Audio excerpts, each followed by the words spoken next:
Hello, and welcome to another episode of Tech News Nerds. I'm your co host, Johannes. And I'm your co-host, Adam. Yes, and this is episode 4. We apologize that we haven't put out any episodes recently. We've been trying to sort out my audio situation, but we have that all figured out right now. So that is great. And let's get right into it. All right. So our first story comes from the upcoming S21, which is actually rumored to come out in January of 2021, a little bit earlier than the S20 series came out. And they are saying that Samsung may not include a charging brick or earphones, just like Apple did with the iPhone 12 series. Now, some of you may or may not have seen a tweet with Samsung mocking them. I don't know if we have it here. We do not, but Samsung did mock Apple for not including a charging brick in their upcoming series, their upcoming 12, and now they aren't going to do the same exact thing, which is kind of funny. I guess right here, actually, let's see. Samsung made a tweet saying, yes, we're including this. And now for their upcoming S21 or S30, whatever they decide to call it, they might not be including one. I have personally been upset with Apple's play of this is environmental, because although we care a lot about the environment, it seems that Apple's selling this on the side and everything, with also including USB Type-C to Lightning, which 99% of the iPhone users don't have a USB Type-C brick, and now we'll have to buy one. Just seems like the environment play is a little bit off, and rather this is something that might make them a little bit more money. That being said, it would be nice to reduce e-waste, and maybe Apple could have done this a better way. So what do you think? Well, it's the same thing. They're doing the same thing. This is another thing I really dislike about a lot of OEMs and a lot of smartphone manufacturers, always copying, one another and stuff. And it's the same thing when Google made fun of Apple. Pixel 3 comes out, boom, no headphone jack, and that gigantic back top notch. The thing is, Samsung have always made fun of Apple. They've made fun of them for the notch. They've made fun of them they have entire commercials dedicated to making fun of Apple. And like you said, I totally disagree with the whole, environmentally friendly, thing angle they were going for. If they wanted to be environmentally friendly, they could have executed this in several different ways. Put a USB-A to Lightning cable in the box so that everyone else who has a normal, charging brick can still charge their phone. But if you don't have an iPhone 11 series, you're not going to be able to use, your normal charging bricks. You will still need to get a USB Type-C charging brick from Apple. So I feel like it was just a cheap cash grab tactic, and I'm not really a fan of it. Yes, the newer boxes do look sleek. I'm not even going to lie. The flat boxes look pretty impressive. But if they wanted to tackle it from an environmentally friendly perspective, some people spoke about how Apple could have said, okay, they would have given you options. If you want to get your phone with the charger in the box, click here. If you want to get your phone without the charger in the box in order to save the environment, click here and we'll give you a discount or some sort of, in-store credit or something like that. It would have been really cool to see something like that. I don't know how Samsung plans on implementing theirs, because I have a bad feeling they're just going to do the same thing. Oh yeah, we care about the environment. Yeah. And then we're not going to see a charger in the box for the S21 or S30 series or whatever they're going to call it. And then the fact that they are going to release this series, like the new S series earlier, like in January, or they're going to announce it earlier in January, it's kind of confusing, because it's fine when you have two, main lines of smartphones that you release every year, 6 months apart. But people are still trying to what about the people who get themselves a Note 20 Ultra or an S20 FE for Christmas, and then immediately the next month, their phone is out of date. Like, they don't have the newest smartphone anymore. So I feel like their timing isn't really the best as well. Yeah, that's a good point, especially as we've seen rumors that they might eliminate the Note series in general. You'd think they'd put it towards the middle of the year, maybe June, in between like the Mm-hmm. March and August-ish area, to Uh-huh. only release one phone a year like Apple does, or at least one major flagship. Mm-hmm. We know Samsung isn't only going to release one phone a year. Samsung releases what, like 40 phones a year? Because Oh my if you God, it get might into even the, be yeah, more. We don't know. we don't know. Like if we get into the mid-rangers, like nah, I don't like nah, it's crazy. Yeah, but anyway, when it comes to this charging brick and taking it out, I can see a argument for reducing e-waste. We do have a lot of it, right?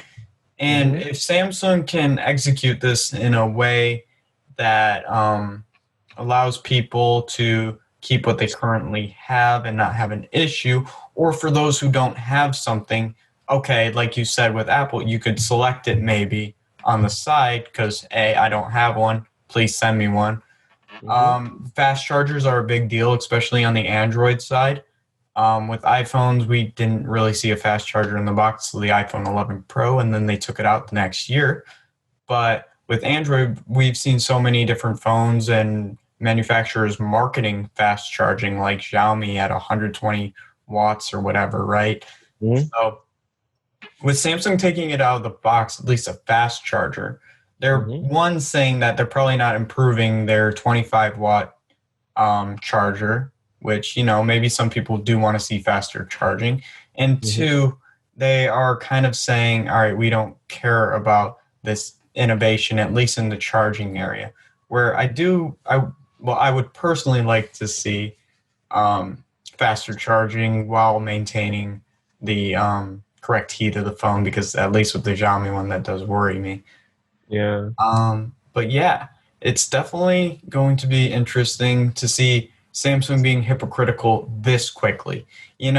With other things like the headphone jack, it took until the Galaxy Note 10 Plus for them to remove it. So they made fun of Apple and stuff for that. And it did take them a while. So it took them a couple years. Apple took it out with Mm-hmm. the iPhone 7, and that was in 2016, and Yeah. Samsung didn't do it until 2019 in the Note 10 Plus. Mm-hmm. But with this, it's going to be less than a year if they ditch it and they made fun of Apple for this. So Mm-hmm. that's crazy to me. Yeah. Well, Samsung have been known to be shameless, so we're just gonna have to wait and see. Because, like I mentioned earlier, man, those commercials got tiring every single time. Apple have a notch. We don't have a notch. Galaxy Fold has a notch. Right. People tend to forget that there is a huge notch in the corner of the Galaxy Fold, the original Galaxy Fold. So please, Samsung, focus on your smartphones and leave Apple alone. Right. Apple, that's one thing I love about Apple is they pretend like every other smartphone manufacturer does not exist. Like they legitimately do not care about Yeah. anyone else. But I like the competition. I liked when Samsung did that. I was like, because I love to flame that notch because it's Mm-hmm. ridiculous. We've seen it in 4 generations of iPhones now. Mm-hmm. And that commercial, I don't know if you remember, with the guy with the hairline and Yeah, yeah, yeah. notch up here. I thought that was so funny when Samsung put him out. He was sitting in that Apple line waiting Mm-hmm. outside. But yeah, we did see it with the Fold, but at least that's a foldable phone. Samsung, for the Mm-hmm. most part, kept away from the notch, especially in their like flagship glass slab smartphones. Mm-hmm. So yeah, Yeah.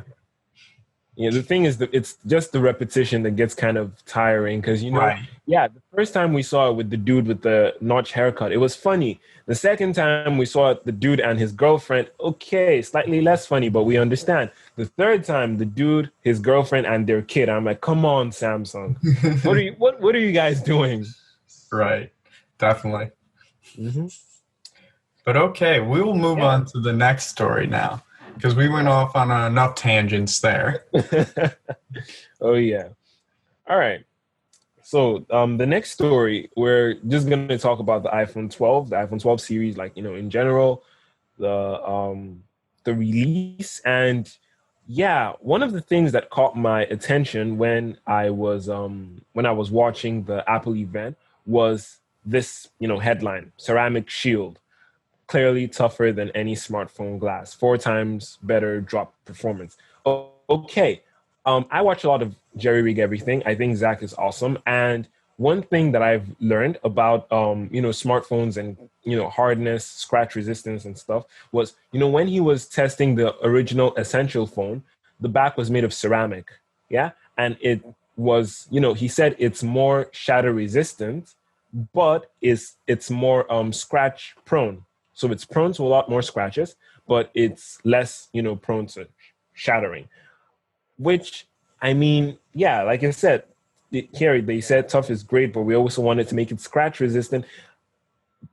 But how scratch resistant is it? Because a lot of YouTubers have come out saying that they just kept the phone in their pocket with maybe some keys or a coin or something, and then the entire screen has these micro scratches everywhere. Yes, granted, a lot of people drop their phones, but I think a significantly higher percentage of people, just keep their phones in their pockets or in their purses, and that's where smartphones tend to get scratched a lot. So while it might be, more shatter resistant, being scratch resistant is also quite important. And so many tech reviewers have said, if you're getting an iPhone 12 series, get a screen protector immediately, or else it's going to scratch. And I feel like that's a little bit of an L. I think Apple took an L with the ceramic shield. Yeah, definitely a good point there. I think sometimes with drop and scratch resistance, they can be inversely related at times because of the toughness. And we have seen, like you said, people seeing more scratches on these quicker because of how tough the glass is. I saw Everything Apple Pro did a drop test with these, and so did Phone Buff, and it fared really well in those drop tests. But like you said, you watched Jerry Rig Everything, and when he scratched the phone, um, scratches at a level 6, deeper grooves at a level 7, uh, just like normal. And Yeah. I definitely worried when I had the iPhone 12 Pro that it would scratch. So I put a glass screen protector on it. And I think one of the main points of having this tougher glass or making these claims is you don't want to use a screen protector. You just want to use it normally. Oh And yeah. because of scratch resistance being not so great, you have to Mhm. use a screen protector. Yeah. And the thing is, recently I, traded my Note 9 for the Note 10 Plus. And one thing about the Note 10 Plus was I couldn't, get a glass screen protector on it because of the ultrasonic, fingerprint sensor. I think I'm gonna have to reach out to Whitestone Dome to see if they can send me one. But yeah, on my Note 9, I have been using tempered glass screen protectors for over a year. I've had the phone for almost 2 years now. And one thing I realized was it was so much easier to type on the Note 10 Plus because it just had a plastic screen protector on it. Like I wanted to use the phone a lot more. I wanted to pick it up a lot more. The screen felt completely different. And that's just because I wasn't using a tempered glass screen protector. Now going back to the Note 9 because I had to take it back for the 10 back for repairs. Um Typing was almost impossible. I had to like press really hard on the screen because of this like extra layer.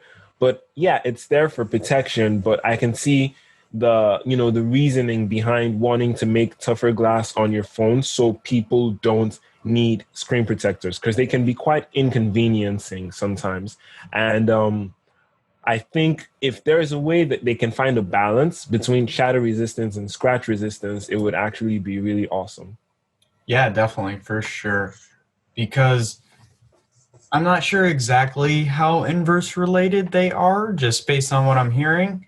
Hmm. Um, I'm not a scientist when it comes to this kind of stuff with glass and everything now, but I would like to see that balance, like you said. I've Hmm. seen a lot more people have issues with dropping. So when it comes to the iPhones, I've seen a lot of them cracked, you know.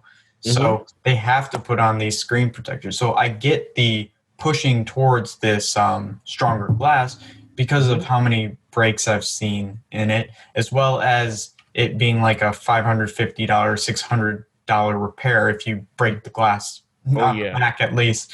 It's ridiculous how much they make you spend on that back glass, which I don't think even has ceramic shield for this one. Hmm. But yeah, Did like you said, the screen protectors. I, I actually don't personally mind my tempered one.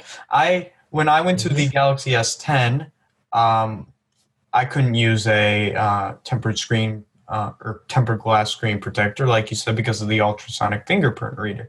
And I was like, I don't like Mhm. this. They put this plastic one on, and it was really flimsy and everything, and I just didn't like the feel of it because I like the feel of the glass a Mhm. lot more. But it is Mhm. an extra layer, like you said, and at least Mhm. with the Galaxy S10, um, they included a plastic one on it as well, even before I replaced that with another one from Zag at the time, Mhm. because that worked with it. Mhm. But yeah, they gotta get you a white dome one for sure. Yeah, your White Stone Dome. Yeah, Yeah. definitely. Because the screen protector I had on the Note 10 Plus was actually hydrogel, something like that. It felt like there was nothing on the screen. I was Yeah. scared. Like my heart, I had to grip on the phone so tight. I loved, using it because it just felt like there was nothing on the screen. Yeah. But definitely, I'm more of an advocate for the security that comes with having a tempered glass screen protector. Oh, definitely, for sure. With me, it was the same kind of thing. That plastic feels so thin. You're like, oh, this is not drop resistant. It is scratch Yeah. resistant, but it is not drop resistant. And I always Yeah. felt like, oh, I could break my phone if I dropped it with that, and those are expensive as well. So, Oh yeah, very expensive. yeah. Right now, we're going caseless with a 10s Max, but hey, we'll see. We'll see. Okay. Fingers crossed. Yeah, I only got a week more of it. I ordered the 12 Pro Max this morning, so we'll see if I keep it. I got Mm. rid of the 12 Pro. It wasn't enough. Wasn't worth it, but hey, we'll see if the 12 Pro Max is. I see you spending them dollars, Adam. Well, I always get them back in returns. Yeah. All right, so iPhone 12, we can talk a little bit more about this before moving on. Hmm. Like I said, I ordered the Pro Max today because it and the Mini just came out for pre-order. The Mini is going to be a Hmm. very interesting phone that we might want to talk about. I've seen very few videos on it because of the embargo, but it Hmm. actually looks quite interesting. My biggest concern being battery life because of how small it is and how small the cell is, and the fact that the 12 Pro for me, its battery Hmm. life was just okay. It was fine. Hmm. Hmm. And so we will see that, but definitely cool to see a new category here. We don't really see these flagships in this small of a phone anymore. Hmm. Yeah, but then I think well, if they knew they were gonna do an iPhone 12 mini, why did they make the SE earlier this year? Because I mean, when we heard rumors of an iPhone SE 2020, Yeah. this was what came to everyone's mind. A smaller, a Yeah. 5.4-inch iPhone with a notch and so on and so forth. But then we got the same iPhone 8 body, and we're like, wait, what? Yeah. And then this is what we were expecting from the iPhone SE2. And so I'm like, okay, so what about the people who just thought, oh, this is the smallest iPhone I can get with the A13 Bionic chip and all the upgrades and all the updates and stuff. So let me just spend $400 and get the SE2. And then a couple of months later, we have the iPhone 12 mini, and they're like, wait, what? And now they look at the SE and they're like, I hate you so much. Yeah, I think the SE is a little bit different. So Apple calls it the special edition, right? But it Mm-hmm. really should be called the cheap edition. That's just based on what they did. They use Mm-hmm. old designs so they don't have Mm-hmm. to manufacture new parts and everything because this does take new parts. This thing's Yeah. priced at 729 Mm-hmm. unlocked. So it's clearly in that like upper mid range to flagship almost territory, Yeah. Yeah. and where the SE is that cheap $400 phone that Mm-hmm. uses an old design. The first SE used the iPhone 5, 5S design. Second Yeah. one uses iPhone 8's design, as Yeah. we know. So Apple didn't have to, create new parts and everything for that, or create new designs as they did for this phone. So Yeah. I think that's a huge difference. The people who are getting the SE, maybe they did want a small phone, like you said, like in Mm-hmm. this way. but I don't think they would have got it for $400. Oh yeah. Oh, definitely not $400. This Because is I mean, almost double it, right? So yeah. yeah, Well, I mean, well, you do get 1080p, you get an OLED display and 5G. So yeah, I don't yeah. think you could get all that for $400. Flagship camera, you get your ultra wide on the back Yeah, there. you get ultra. Yeah, yeah, yeah. You do get a proper flagship out of it almost. It's Yeah. hard to discern Apple's lineup of flagships versus not, because Hmm. almost everything Apple makes other than like the SEs is trying to be the Is flagship. flagship. Yeah. Yeah. Yeah. But that should be interesting to see. Hmm. Um, we'll talk more about this later on, and we'll Right. go to the next story now. Okay, so speaking of Apple, which we've talked a lot about, they made a Hmm. big deal about 5G at their keynote. 5G, 5G, 5G, 5G, 5G, 5G. Something they put in the new iPhones. I actually did a video back in, I think it was either June, May, around there, where I talked about 5G and the current rollout. Things have changed a little bit. As you see by this Forbes article, they're Hmm. kind of hyping it up, saying the rapid evolution of 5G. And 5G is quite interesting because although it's not currently really ready, it Hmm. is ramping up in production. Before Verizon, who I use, was only focused on high band or millimeter wave 5G. So you could really only use it in the major cities. That was about it. And that's still the case. It's Hmm. really only in the major cities. I live in Michigan. They did add another city to that, but we have 3 cities total in the entire state that have millimeter wave around there. And it's not on every block in those cities. Hmm. So it's quite interesting. Different companies are taking different approaches. T-Mobile focused on low band quite earlier. Verizon only brought low band with the Apple event, which I've tested. And using DSS technology, it's not really that much faster than LTE because it relies on LTE currently, Hmm. just based on that. So AT&T kind of taking a similar route as well. In the US, 5G is rolling out, and their notion of 5G just got real. That was tweeted by Verizon. All right, when Apple does something, I guess it does get real, right? Folding Apparently. phones don't exist. Yeah, huh? Apple does one, something like that. But Hmm. anyway, it was good to see Apple put 5G in these phones because I just know so many people who keep their iPhones for so long. And in 2 to 3 years, I think we're going to see a very nice rollout of 5G. And those people are going to still be keeping their iPhones. And then at that point, they can actually use it still, Yeah. like with 5G. So I was happy to Yeah. see. And also that it didn't really push up the prices of their highest end flagships.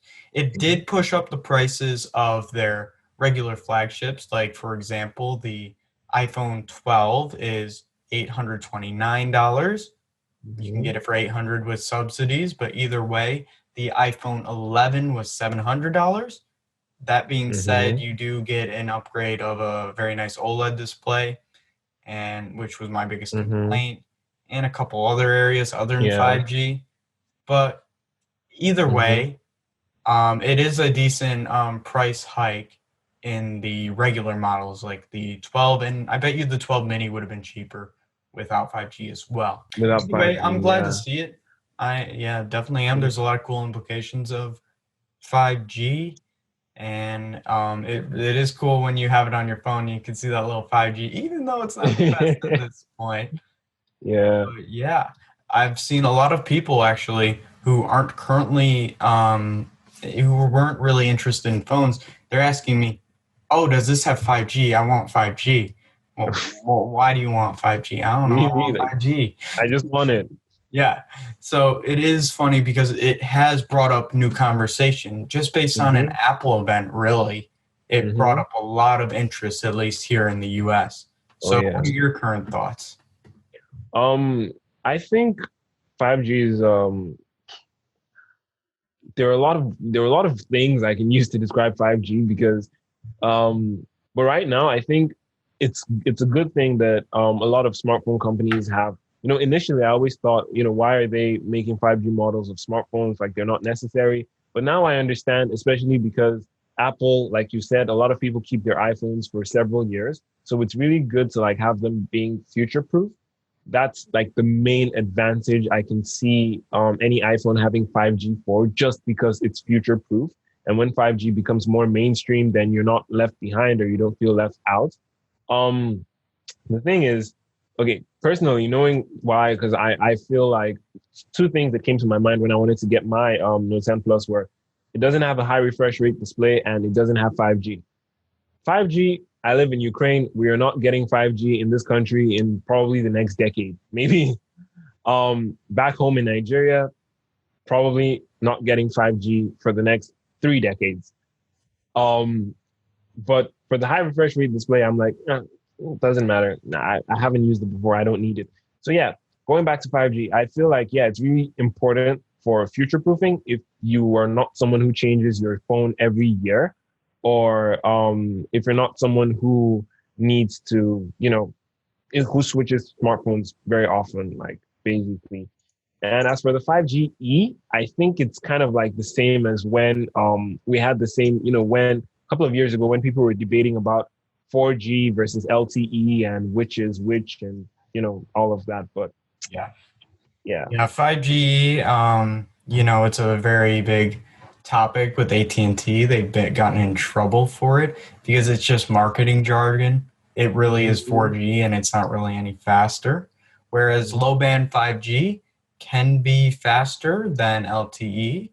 I've been testing it when I had the phone all the time. I was just looking, all right, can I get faster speeds on Mhm. average? And you can, but the low band speeds are, like I said, so similar because of its current reliance on LTE. LTE. Verizon was able to make it nationwide because they didn't have to make new infrastructure for low band 5G. They just had Mhm. to add to the current infrastructure, Mhm. which is why we're seeing closer speeds. Mhm. But yeah, obviously millimeter wave, not even close in speeds, but the biggest limitation being the distance and how easy it is to lose that signal. We're going to have to see a lot of nodes in these big cities, which you will see for Mhm. it to actually, you know, obtain those extremely quick speeds with somewhat reliability. Mhm. So we can now go on to the next story. Okay. So yeah, the next story. A lot has happened since our last episode, I guess, because we got the Pixel 5, we got the S20 FE, and the OnePlus 8T. And what's interesting here is the fact that they are all around the same price range. Yeah, with the $700, around $700 category. And basically, which should you get? Personally, I would say that I'm leaning more towards the S20 FE. I I'm what's the word I'm looking for? I don't want to say fanboy, but I'm a big Samsung fan. Like, let's get that out of the way. I live in the ecosystem, and I'm happy there. But yeah, I would say get the S20 FE if you want the overall an overall balanced experience, because I think it's got a great SoC, the Snapdragon 865. At least if you're in the US, it's got 120 hertz In refresh Europe rate. It too is with the 5G model. Oh yeah, in Europe too with the 5G model, it's got the Snapdragon 865, which is awesome. It's got an AMOLED display, 1080p, but I mean you can't complain because it's 120 hertz. 6 gigabytes of RAM, 128 gigabytes of storage, which is expendable. It's got the trinity of cameras: main, telephoto, ultra wide, no gimmicky cameras anywhere whatsoever. It's got wired and wireless charging, which is interesting because it's got a plastic back, but it has wireless charging. So I'm like, yeah, that's really awesome. That's really that's really cool because you get the durability of plastic, but the convenience of glass, which is also pretty good. I feel like the only downside I saw was that the front is Gorilla Glass 3, not 5 or Victus, so it's prone to scratches. It's a lot more prone to scratches, but if you get a tempered glass screen protector, you should be fine. You should be good to go. Now, moving on to the Pixel 5, I would say get the Pixel 5 if you love the, Pixel's software experience. If you love stock Android, if you love Google software, because to be very frank, in the smartphone space, putting Apple aside, in the Android space, no one does software like Google.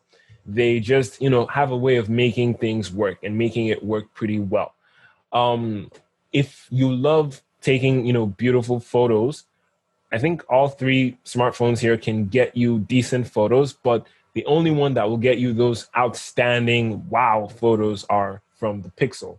So if you're more of a photographer, if your cameras are like very important to you, then definitely get the Pixel. It is made of aluminum all around. Yeah, it's made of aluminum all around.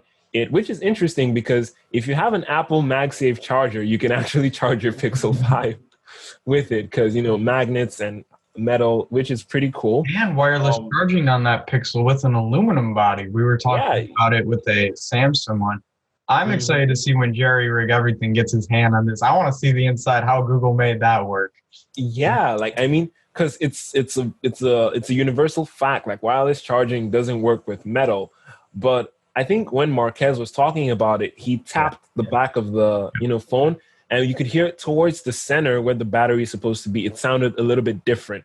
So perhaps they found a way to make every other part of the phone aluminum, but just leave out a small cutout for wireless charging. Right, and that little plastic cover, I don't know if they're calling it plastic for sure, but the coating that they put on it doesn't allow you to really see that. Exactly. So, pretty cool, and that was smart of Google actually to do. Exactly. But like I said, software experience and cameras, you can, beat the Pixel 5. The downsides are the processor. So you've got a 765G, which is a pretty good mid-range processor. Like it's not gonna like lag or stutter or anything, but it's not as good as the 865. You're getting a 90 hertz display rather than a 120 hertz display, and there is no telephoto camera. So thankfully, we get the ultra wide this year, but there is no telephoto camera. So it's like Google is like, you can't eat your cake and have it. It's either we're giving you this or we're giving you that, and we're like, okay, you know what? It's fine. Ultra wide is fine. Thank you, Google. And so basically, if cameras are your priority, the Pixel 5, cameras and software. And then the OnePlus 8T, I really personally do not know what to tell you about this phone because, OnePlus used to be the smartphone manufacturer that would give you the all-round best flagship smartphone experience at a sub-flagship price. So you're getting a flagship experience at $600, $700. But now you've got the S20 FE. It's giving you a flagship experience. It's giving you great cameras. It's giving you, Samsung software, extra software features at, a great price as well. So what exactly do we get from the OnePlus 8T? Okay, you get more RAM. You get 12 gigabytes of RAM in contrast to 6. You get 128, 120 hertz. 120 hertz refresh rate, 256 gigabytes of internal storage, which is, double that of the FE, and 65-watt fast charging. Okay. Now, are these things that you can live without? Yes, I think. The 120 hertz refresh rate we have on the Galaxy FE, the 12 gigabytes of RAM, we've talked about the law of diminishing returns when it comes to RAM and smartphones. We notice significant increases in RAM more on computers than on smartphones. You know the difference between 2 gigabytes and 4 gigabytes of RAM, the difference between 4 gigabytes and 8 gigabytes of RAM. But after that, we tend not to notice the difference anymore. The difference between 8 and 12 gigabytes of RAM isn't really going to be that clear, especially if the operating system is, really good, or the skin on Android is really good at, keeping apps alive in the background. Yeah, optimization is key. Yeah, if the optimization is really good, then Google does a lot with smaller amounts of RAM. We saw older Pixels just had 4. That really wasn't enough. But the second they hit 6 on that Pixel 4, it was more than enough for me. Although what I should mention, because I am a little worried about 6 gigabytes of RAM on the S20 FE, just because we know One UI is so feature rich and heavy, and over time, I'm a little bit afraid. But I think for the most part, it should be fine. Oh yeah, I think so as well because with the updated processor, the Snapdragon 865 because on my Note 9 it came with 6 gigabytes of RAM and it was the Exynos version.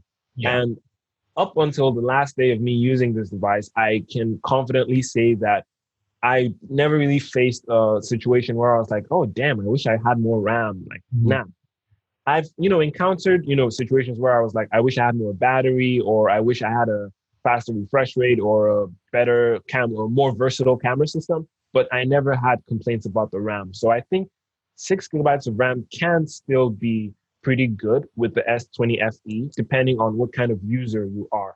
Right. Yeah, Yeah. definitely. So all in all, like cutting my rambling short because I think I've talked a lot. The AT, I don't know what to say about it. To be very frank, I feel like Samsung made a better OnePlus device than OnePlus because we could say that OnePlus gives you Oxygen OS. It's the closest thing to stock Android at this price. No, the closest thing to stock Android at this price is stock Android because Google has given us the Pixel 5 at $700. So what exactly sets OnePlus apart? Why exactly should you get the OnePlus 8T? Right, that's a good question. Definitely, the 8T has a decent amount of things going for it on the spec sheet. There's a couple omissions, but UFS 3.1, like you said, 256 gigabytes of storage, 12. You are killing the spec sheet. But Mm-hmm. the argument of diminishing returns is more than fair here, especially Mm-hmm. as One UI is starting to get heavier too. It was always a heavier skin, just Mm-hmm. extremely smooth. Mm-hmm. But we'll see. It's kind of funny that One UI or Oxygen OS is becoming more like One UI. Yeah. Is definitely interesting to see their design aesthetic kind of change a little Mm-hmm. from stock. Yeah. But you said you picked the S20 FE out of these, which is Mm-hmm. quite interesting. I'm a big software guy, and I just Mm-hmm. love the Pixel software. It's probably my favorite software skin. Well, not skin, but favorite software experience out of Mm-hmm. any phone I've used. With probably either Oxygen OS or iOS coming in second. Mm-hmm. But yeah, definitely the Pixel software is my favorite. They put a bunch of nice little smart features, as you said.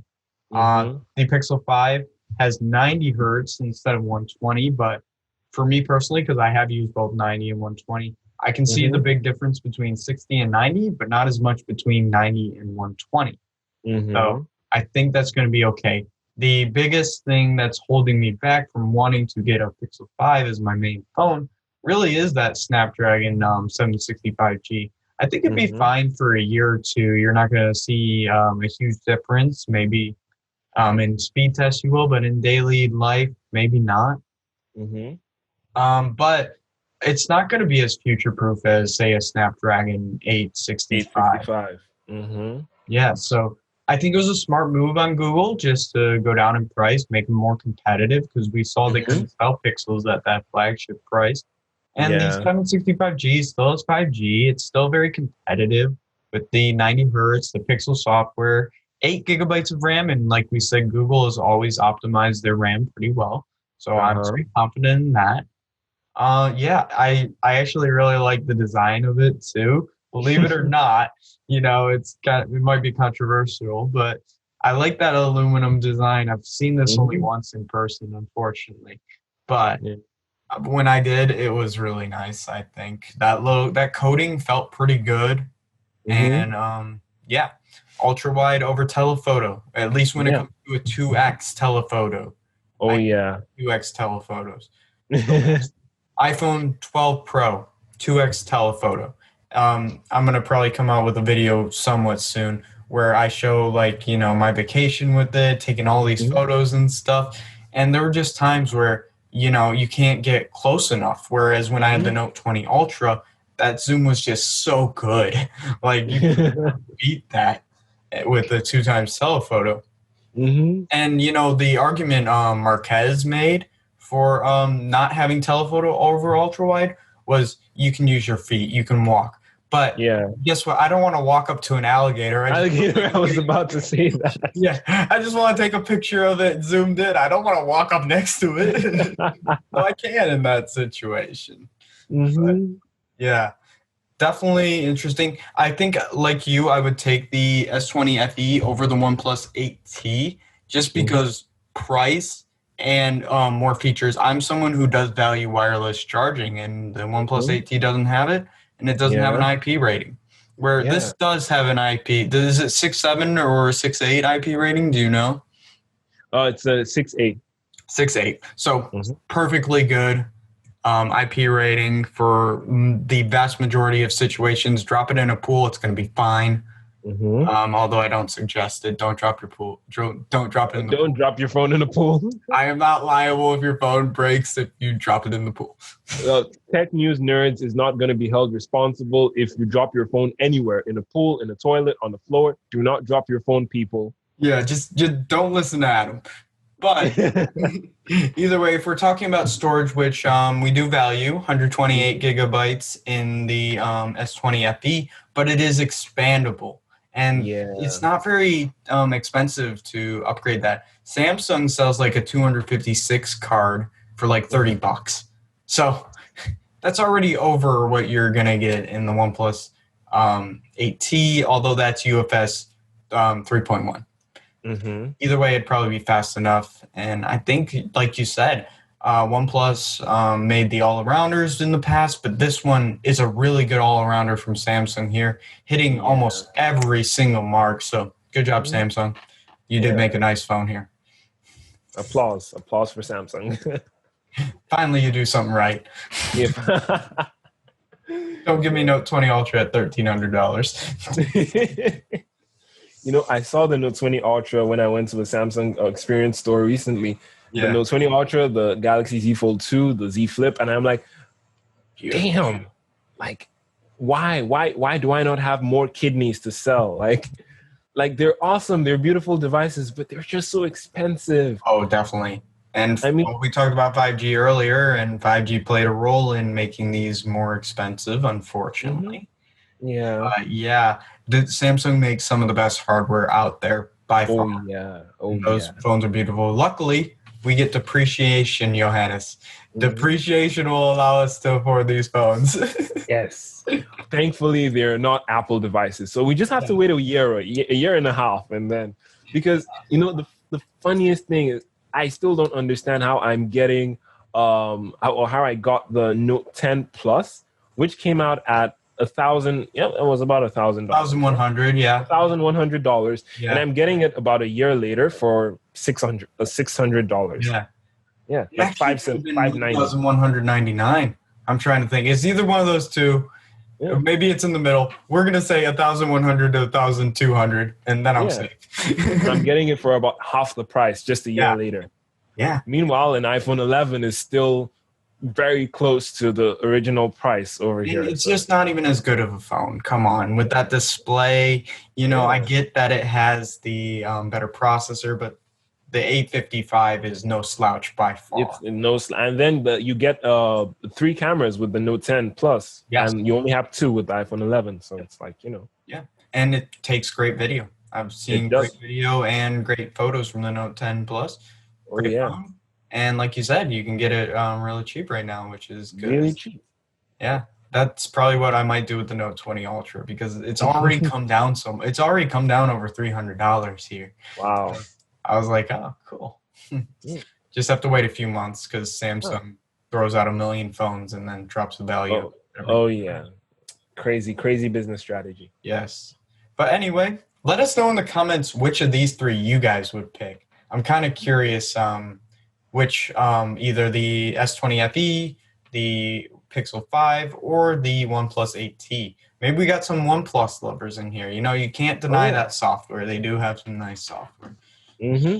And feel free to tweet your answers at us as well at TechNewsNerds_1 on Twitter. So you can take a screenshot if you're listening on Google Podcasts, Apple Podcasts. Take a screenshot of this moment during the podcast and tweet at us and tell us, yeah, yo, this is the phone we would choose to go with, and Yeah. your reason why, and then we'll have a Tell us, hey, conversation you about dummies, you picked the wrong phone. This it. is why. It's more than okay to do Yeah, that. yeah. We all have Everything our is the different personal tastes. preference. Definitely. Yeah. Okay, so we'll get on to the very last story now. Oh yeah. And that will be Xbox One or Xbox Series X. Sorry, Xbox really does have a weird naming system. Oh yeah. And PS5. So it's becoming console season, right? We haven't seen this in many years, actually. Trying to think, was like 2013, 2012, 2013, something around Yeah. there. Yeah, Was the that's when last we time got the came out with PS4. it. Yeah. Yeah. And they both look very promising. The PS5 has a lot going for it, and so does the Xbox Series X. People, I think we've talked about this in a previous episode, but people do tend to prefer the PlayStation 1 as of recently. Mhm. That's mainly because exclusives were very good on Sony's PS4. It came in $100 cheaper as well. But now Microsoft is being a little more competitive with the Xbox Series S. That starts at $300. Pretty great for a next-gen console, if you ask me. No, it doesn't game at 4K 120 FPS, but 120 FPS with 1440p is very respectable. Very. Today. And especially for $300, that's a pretty good device. So Xbox has that going for it. I personally have always liked the Xbox One controller over the PlayStation One. That being said, the PlayStation's controller, the DualSense, oh my God, it looks very cool. I've been a haptic guy. Whether it's in phones, whether it's in anything, good haptic feedback makes a huge difference to me. Oh yeah. So to see that the PlayStation's controller has that increased haptic feedback, I've seen people like Dave2D and Marquez talk about it. I'd like to try it myself, but people can do some really cool things with that, and the adaptive triggers also definitely cool. The Xbox Series controller, because there's Series X and Series S. That's it. And that naming scheme. We'll talk about that, but gosh, that's killing me. So that controller is still a great controller. I think a lot of people like the Xbox One's controller.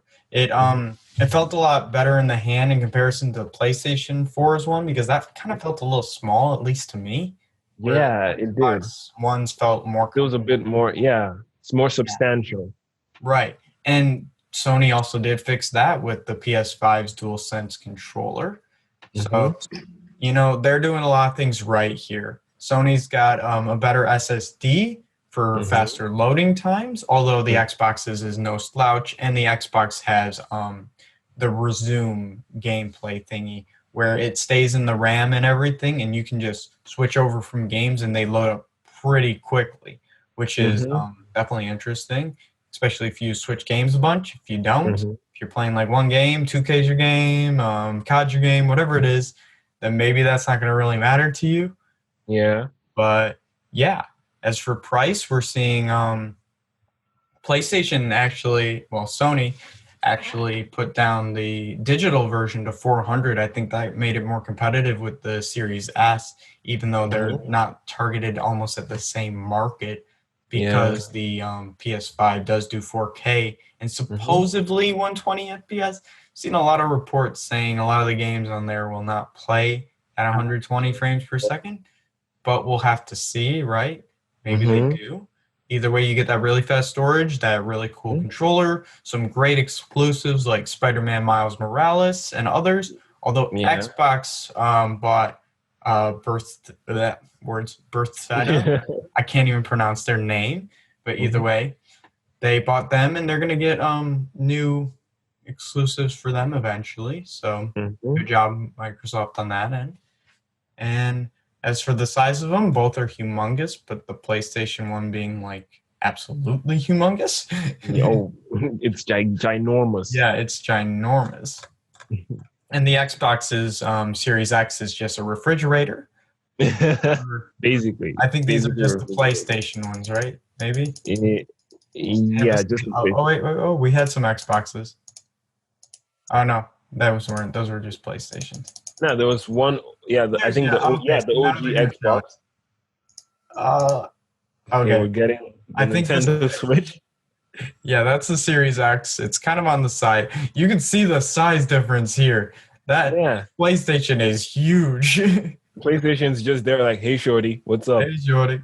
Yeah, that might not fit under my you know, TV, but Yeah, it might fit under some people's. You can lay it yeah, on the side, but yeah, I don't know if yeah. you want the smaller system for entertainment purposes. Mm-hmm. Yeah, definitely go with the Xbox Series X. Yeah, Either way, and both are going to be great options. mm-hmm. Oh wait, that says Xbox One X. So we were misleading there. Anyway, That it's was a big L. yeah, I saw the comparisons. They actually it's pretty similar. The Series X and the One X, like vertically standing, they're pretty similar in height. So it's still a pretty accurate representation of the difference in size between the PS5 and the Xbox Series X. Yeah, especially since we saw it from the side. Yes. And the thing is, a lot of people are talking about 4K at 120 FPS, but my question to those people is, do you have a 4K TV? Adam, put your hand down. We're not referring to you. You're not the average consumer. You are. Actually, believe it or not, 4K Uh-huh. TVs here, maybe not at 120 FPS, they're mostly Yeah. 60 hertz, but they're becoming quite common and really cheap, actually. Really? Yeah, at least here in the US, you can get them Wow. really cheap, like $300 or less. Yeah. Oh. So, In most apartments over here, like when I visit my friends, they have CRT TVs, the ones with the big bodies, like the cathode ray TVs. Like yeah. they're like 480, the standard definition. They're like 480p. And then the ones with the flat screens are like max of 720 or 1080p, probably at 30 FPS. Like it's so hard to find a 4K TV over here. And then to find one that works at 120 FPS. I see them at Yeah. stores. I see the QLED. I see Samsung stands. I see LG stands. But then I look at the price, and I'm like, what the heck? Oh my God, you'd be crazy because last year, on Black Friday, we got a TV for our basement, 55-inch LG 4K, $200 on Black Friday. $200, 55-inch $200? 4K LG, $200. That's crazy. Yeah. So they've become, well, you're not going to get that crazy of a price because that was a Black Friday price. Although, yeah. if you're seeing this around there, look at Black Friday. Maybe you can find something, right? Well, maybe. Yeah, for my TV in my room, I've had 4K for a decent amount of time because it actually has been cheap, relatively. Yeah. We don't see many of the box TVs anymore. Yeah. So. Yeah, that's really cool. Yeah. Definitely interesting to think about. Yeah. I'm thinking from here, wow, TVs has gotten so cheap that people just replace them. Just like that. TVs used to be an investment that you would make for like 6 years, 7 years. Yeah, but now people can replace their TV like every 2 years, every 3 years. Right. Yeah.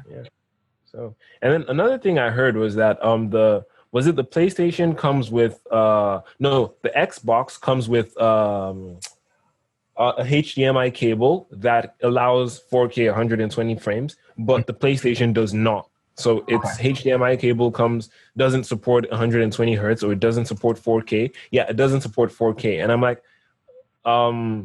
it sounded like an oddly specific thing. Like it sounded like, everyone was just looking for what to nitpick about the PlayStation 5. Like, oh, the HDMI doesn't support 4K. I mean, yeah, it sounds like a pretty big deal because one of the main selling points of the PlayStation 5 is it supports 4K content. So why does the HDMI not support 4K content?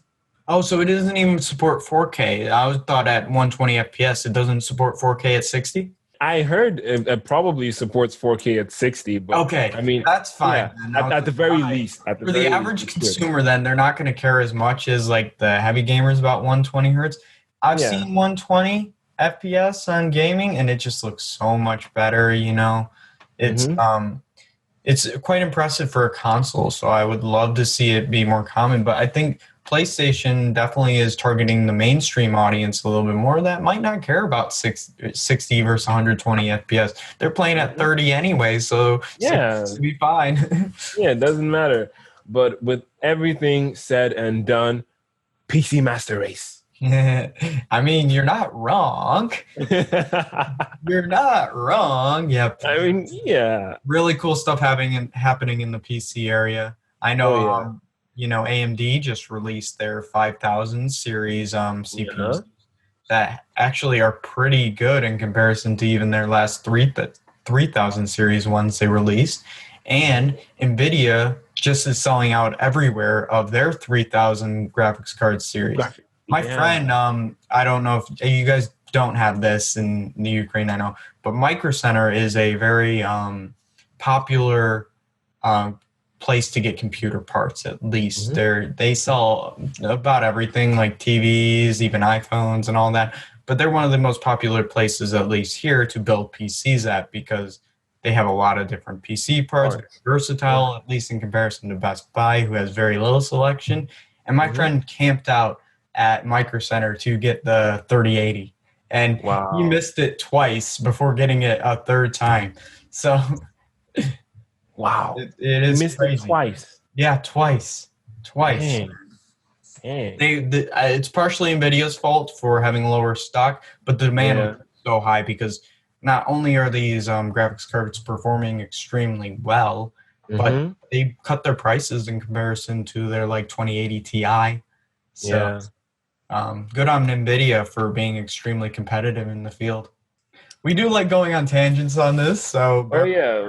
I mean, I really want to believe that the people who listen to TNN stay here for us, not for the content. yeah, Because we tend to go on a lot of tangents, but we it's do fine. go It's on a lot of tangents, but we have fun doing it, right? yeah, that's what's important. So, do you have any last remarks about the PS5 or Xbox Series X? Would you get any of them, or PC Master Race forever? Not even going to touch one of these.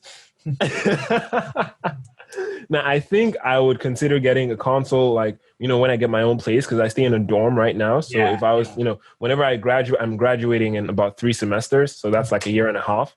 Yeah. When I get my own apartment, my own place, and all of that, I think I would get a console just because of like visitors, when people come over. Yeah, hey, let's play a couple of games of FIFA or Rocket League or whatever. I wouldn't want people to like, come into my room or my man cave with all my computers and stuff because we're gonna edit that out. We will. I wouldn't want people to come into my room with my, my YouTube setup and all of that because yes, the computer, the tower, the PC is gonna be powerful. I'm gonna game on it, like definitely. But one problem I've always run into is connecting USB controllers like that are not official Microsoft Xbox controllers to PCs can be quite stressful. You're gonna download emulators. You're gonna download X360 CE. Yeah. One file is always missing. It's always those dang DLL files, always missing. You're right. I feel like I had to do the same thing. I tried doing the Switch Pro controller or a PlayStation 4 one, and I was like, all right, I'm done. Give me my Xbox One controller, and now everything's good. Yeah. So I feel like if you want to like play, split screen or like a multi-person game on a PC, you're gonna either have to have Xbox controllers or just get a console. Yeah, definitely. So I have a question for you regarding that, like playing stuff. So a very popular game, and we played it once, was Among Us, right? Yes. Do you guys play that with people around or anything? Yeah, actually, it's a very popular game in my dorm. Yeah. And yeah, like 10 of us come together in one room and then we play. And then when one person dies, they just like, we try not to like, react or anything. Yeah. But sometimes it's just so surprising. And then you just hear someone scream like, what the heck? Yeah, no. And then everyone turns and starts looking at each other. And then we're like, yeah, there's an imposter among us. Okay. Really cool. So it was really funny because I had a friend group who's been doing the same kind of thing, which has been really cool because, gaming with like people who don't normally play games are playing this, which was interesting. Yeah. And I definitely can attest to not wanting to scream. There was one time where I got double killed, right? but I was the second person, and I thought I hit the report button. I'm like, it's him. And I was like, oh no, he actually killed me. So I totally gave that up. Oh yeah, yeah. It's a blast, right? It's really cool to see gaming, even in the smallest fashion, becoming a lot bigger and more popular. Yeah. We saw with Fortnite, Twitch just absolutely blew up. Even though it was big before, it just became real big, more popular. So it's really cool to see the gaming industry move forward in so many different ways, whether it's the most intensive games or even games like Among Us. Yeah. I feel like it's really great that like these games are becoming more accessible to people, and maybe our parents will finally see that games are not rotting our brains when they get to play a game of Among Us or something like that. Right. A lot of thinking in that. Yeah. A lot of thinking in that. Yeah, definitely. A lot of bad calls, but a lot of thinking in that. Your brain gets very wrinkly after playing Among Us. Yeah. He's the imposter. I know it. I'm 100% sure. What? Like no. What? Like, and then like the most what's like the catchphrase for everyone in Among Us? I was doing tasks, bro. I was at electrical or something. Even if you're the imposter, like nah. Yeah, for me, I'll hear something. And I'll be like, all right, that's enough for me, and then I vote the person. Actually, a really funny part, and well, I don't know if we'll keep this in the podcast. Was I won a game by the first thing I was said was, all right, if I have read over my name, am I the imposter? And they said yes. I'm like, all right, I'm the imposter. Vote me out. Nobody voted me out. They didn't believe me. I was the imposter. And I won that game. Yeah. I was like, well, nice. Well, I told you. I didn't lie to you. Really. And there was a game where I wasn't the imposter. I was running around doing tasks, and then I think the imposter, we just started the game. No one had died yet, but I think they saw someone vent or something. Yeah. And then I was in the cafeteria. I was doing tasks there. And then they called a meeting because we were playing with like half of the team were my friends and half of the team were like, strangers, random people on the internet. And then one of the strangers just said, it's black. Like my avatar was black. Like, it's black. And I'm like, wait, what? I was in the cafeteria. It's like the most open place here. And then all of them started saying, it's black, it's black. And even my friends were like, oh, sorry, Johannes, everyone's voting you out. We're going to get him out of here. Yeah. I legit played that match for just 2 minutes and I was out and I wasn't the imposter. And I just sat there as a ghost, just looking at them. Oh, yeah. And you're just like, why? Why? Just why? I'm like, yeah, there was one. All right. So you know how you can clear people with tasks? Yeah. So I did meteorites in front of someone. He cleared me, and it came down to like me and 3 other people, and he said it was me. I'm like, you saw me do the task. What are you doing? It was probably him. Yeah. No, it wasn't. He threw. He was third imposter. Wow. Just wow.